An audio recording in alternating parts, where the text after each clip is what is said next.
Hello guys, this is Mansi and welcome back to on my channel A to Z Commerce।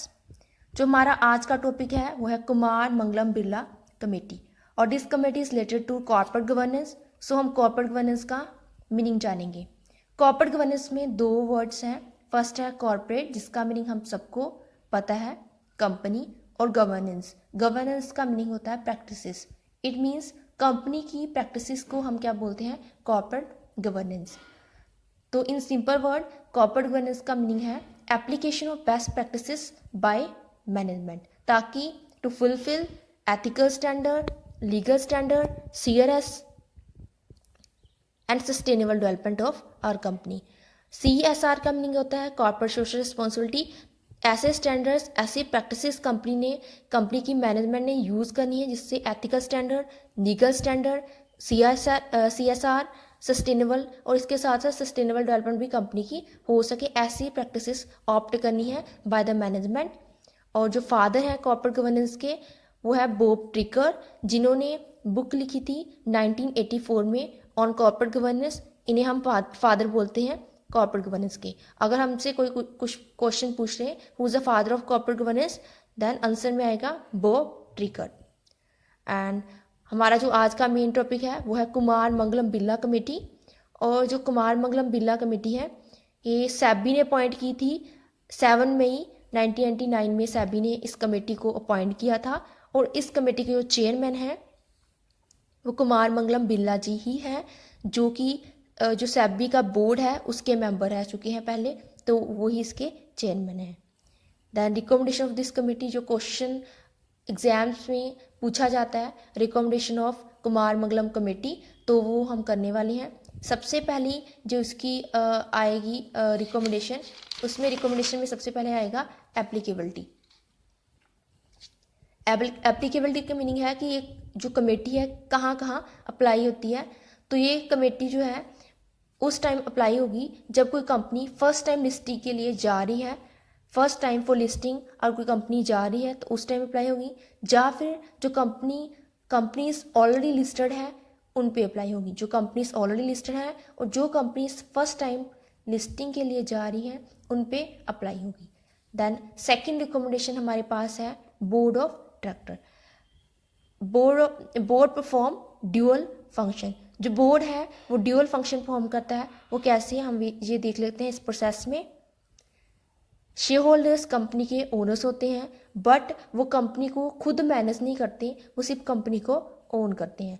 तो वो company की management के लिए, company की work के लिए, ऑपरेशन के लिए बोर्ड ऑफ डायरेक्टर्स को अपॉइंट करते हैं।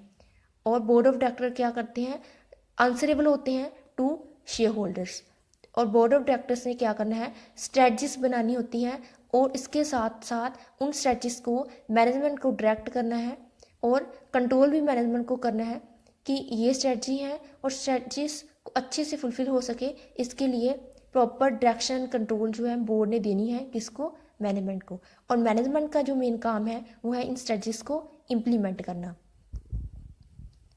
तो इस तरह से जो हमारा बोर्ड है, बोर्ड ऑफ डायरेक्टर्स हैं, वो डुअल फंक्शन परफॉर्म करते हैं। एक तो वह क्या करते हैं, अकाउंटेबल हैं टू शेयर होल्डर्स। सेकेंडली वो मैनेजमेंट को डायरेक्ट एंड कंट्रोल करने का काम भी करते हैं, इसलिए डुअल फंक्शन परफॉर्म करता है बोर्ड। ये रिकमेंड किया है हमारी इस कमेटी ने कि बोर्ड क्या करेगा, डुअल फंक्शन परफॉर्म करेगा। देन सेकंड जो रिकमेंडेशन इस कमेटी ने दी है बोर्ड ऑफ डायरेक्टर के रिगार्डिंग, वो कंपोजिशन के रिगार्डिंग है कि कंपोजिशन मीन्स कि कौन कौन से पार्टिसिपेंट होंगे बोर्ड ऑफ डायरेक्टर्स में, उसके बारे में, या टाइप्स कौन कौन सी होंगी बोर्ड ऑफ डायरेक्टर्स की, उसके बारे में। सबसे पहले हमारे पास है प्रमोटर डायरेक्टर।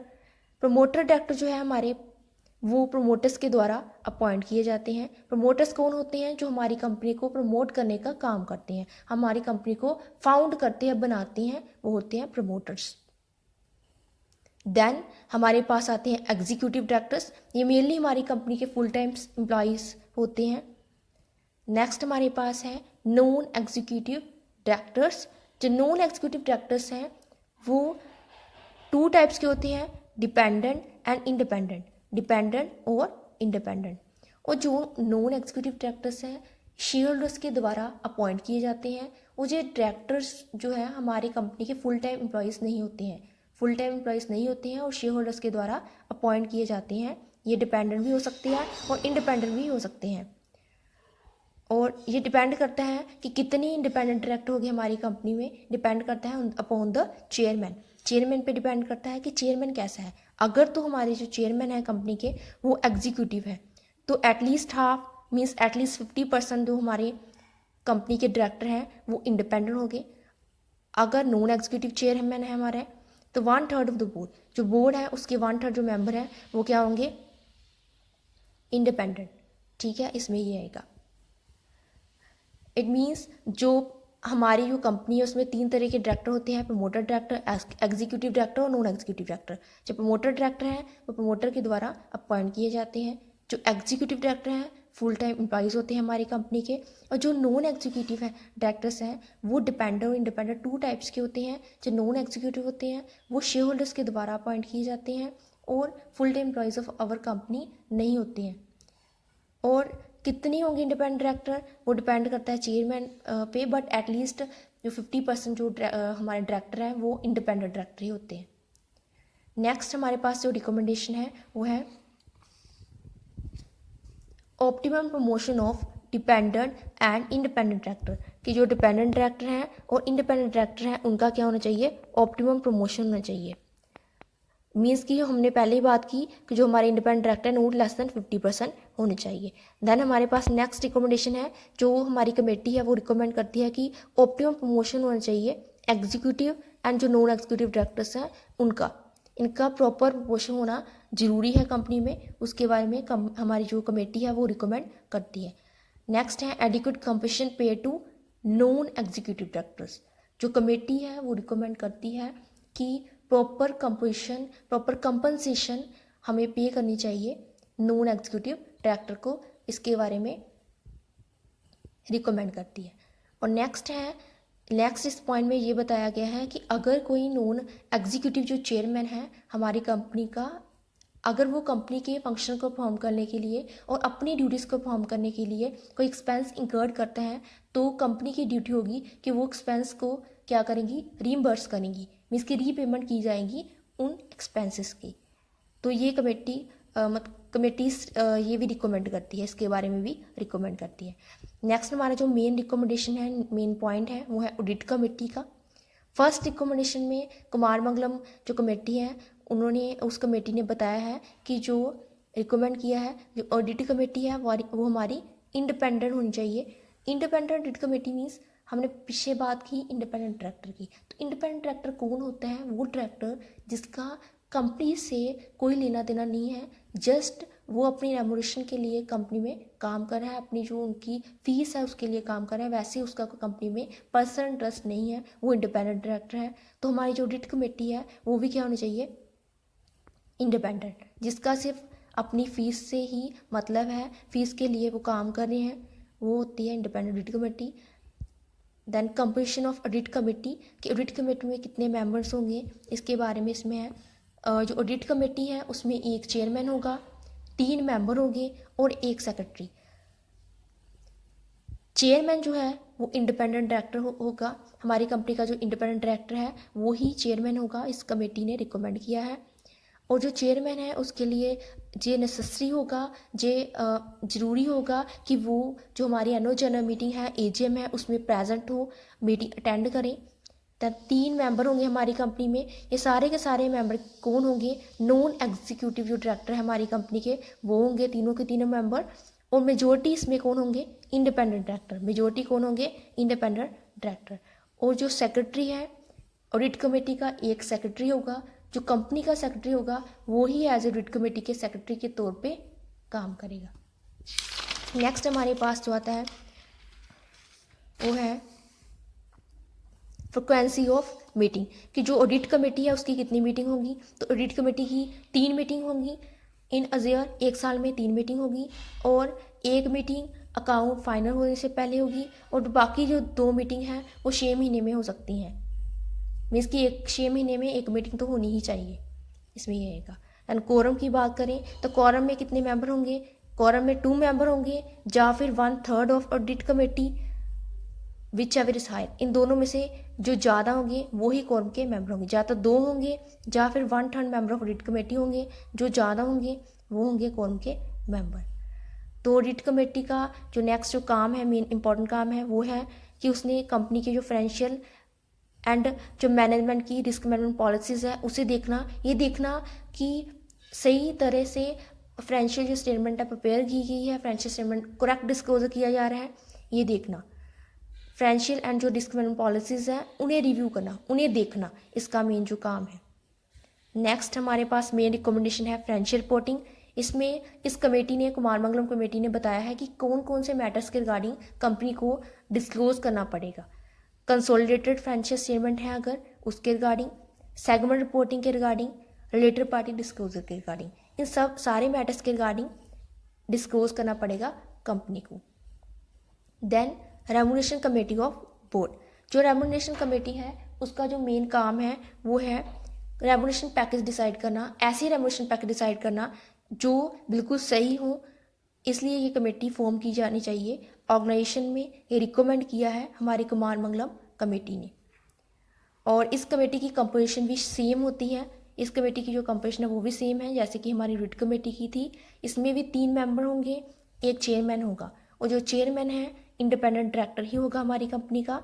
और चेयरमैन के लिए ज़रूरी होगा, नेसेसरी होगा कि वो AGM means annual general meeting of the company को अटेंड करें। और जो 3 मेंबर होंगे वो तीनों के तीनों नॉन एग्जीक्यूटिव डायरेक्टर ही होंगे जैसे कि हमने पहले पढ़ा था, और मेजोरिटी उसमें क्या होंगे, इंडिपेंडेंट डायरेक्टर।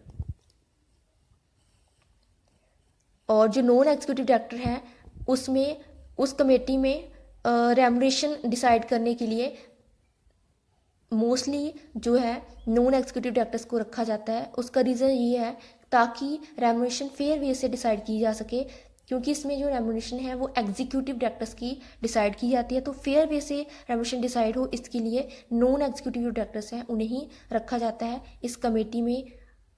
और उसके अलावा इस कमेटी में उन्होंने डिस्क्लोज करना है रेम्यूनरेशन पैकेज की रिगार्डिंग, सच एज की जो सैलरी है, बोनस है, अदर बेनिफिट है, परफॉर्मेंस लिंक्ड इंसेंटिव है, उन सारे इंसेंटिव की रिगार्डिंग उन्होंने क्या करना है, डिस्क्लोज करना है। ये हमारी कुमार मंगलम जो कमेटी है वो रिकमेंड करती है कि इस कमेटी को क्या करना पड़ेगा, डिस्क्लोज करने पड़ेगा। दैन 6 पॉइंट हमारा है मैनेजमेंट। तो इसमें ये है, कमेटी ने रिकमेंड किया है कि जो मैनेजमेंट है वो क्या करेंगी, बोर्ड की जो भी डायरेक्शन है उसे फॉलो करेंगी और बोर्ड का जो फ्रेमवर्क है उसे फॉलो करेगी। मीन्स कि जो भी फ्रेमवर्क ले डाउन किया गया है बाय द बोर्ड उसे फॉलो किया जाएगा बाय द मैनेजमेंट। देन हमारे पास 7 जो पॉइंट हमारा नेक्स्ट रिकमेंडेशन है वो है बोर्ड प्रोसीजर्स।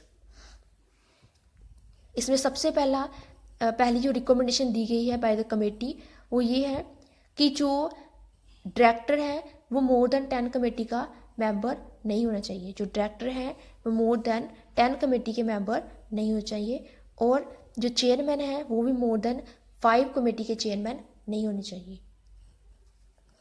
जो डायरेक्टर है मोर देन 10 कमेटी के डायरेक्टर या मेंबर नहीं होने चाहिए। जो चेयरमैन है मोर देन 5 कमेटीज़ के चेयरमैन के तौर पे एक्ट नहीं कर सकते। इसमें यह आएगा। इसके अलावा इस कमेटी ने, जो कुमार मंगलम कमेटी है, कुमार मंगलम बिरला कमेटी है, उस कमेटी में रिकमेंड किया गया है कि बोर्ड का प्रॉपर स्ट्रक्चर होना बहुत ज़्यादा ज़रूरी है कंपनी में, ताकि कॉर्पोरेट गवर्नेंस अच्छे से हो सके, प्रॉपर कॉर्पोरेट गवर्नेंस जो है वो हो सके, और जो कॉर्पोरेट गवर्नेंस के स्टैंडर्ड हैं वो भी रेज हो सके। तो प्रॉपर जो है स्ट्रक्चर होना चाहिए कंपनी में। उसके बाद मीटिंग ऑफ बोर्ड, तो जो बोर्ड है उसने 1 साल में 4 टाइम मीटिंग करनी है, 4 time in a year, 4 time उन्होंने मीटिंग करनी है। और हर मीटिंग के जो अंदर गैप है, मीटिंग के बिटवीन गैप है, वो नॉट मोर देन 4 मंथ से ज़्यादा नहीं होना चाहिए। तो गाइस ये हमारा टॉपिक था कुमार मंगलम बिरला कमेटी, जिसमें हमने टोटल 7 मेन जो रिकमेंडेशन है वो की हैं। और इस कमेटी में हमने यही जाना है कि कॉर्पोरेट गवर्नेंस के स्टैंडर्ड को रेज करना है, इंक्रीज़ करना है कॉर्पोरेट गवर्नेंस को। और ये हमारा फुल फ्लैज क्वेश्चन एग्ज़ाम्स के लिए रेडी हो गया है। अगर आप चाहते हैं तो आप स्क्रीनशॉट ले सकते हैं, मैं आपको ये बता रही हूँ। और थैंक यू गाइस, और like share and comment my video.